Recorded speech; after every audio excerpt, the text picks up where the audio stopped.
আগে কত বৃষ্টি যে দেখেছি শ্রাবণে, জাগেনি তো এত আশা ভালোবাসায় মনে। নমস্কার বন্ধুরা, ওয়েলকাম টু মাই চ্যানেল হেসেল। আজকে নিয়ে চলে এসেছি তোমাদের পুঁটি মাছের টকের রেসিপি।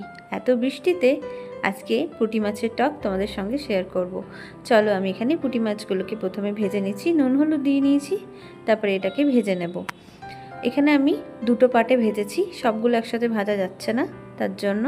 এবারে এদিকে টকটাও আমি একটুখানি চটকে নিচ্ছি, তেঁতুলগুলো দিয়ে টক জলটাও রেডি করে রাখছি। পুঁটি মাছগুলো ভাজা হয়ে গেছে, এবারে আমি এগুলো তুলে রাখবো সমস্ত।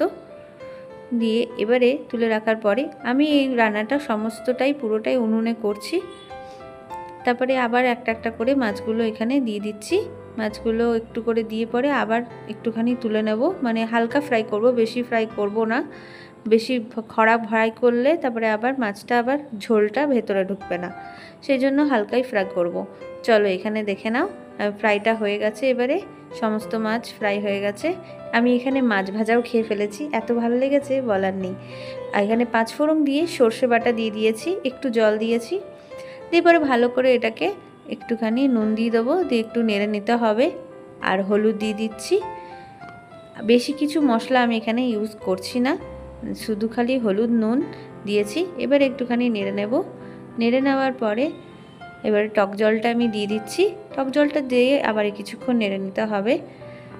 এটা আমি কিছু ঢাকা দিচ্ছি না, এরকম নর্মাল ঢাকাতেই 10 মিনিটে রেডি হয়ে যাবে মাছের টক।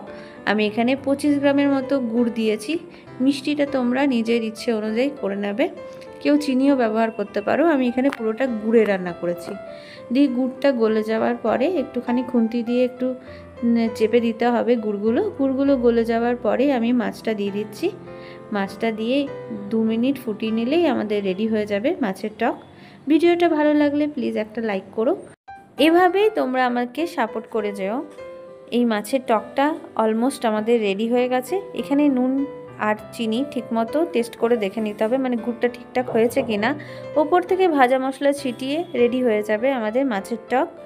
আবার দেখা হবে অন্য একটা ব্লগে। আজকে বিদায় নিচ্ছি, সকলকে অনেক অনেক ধন্যবাদ।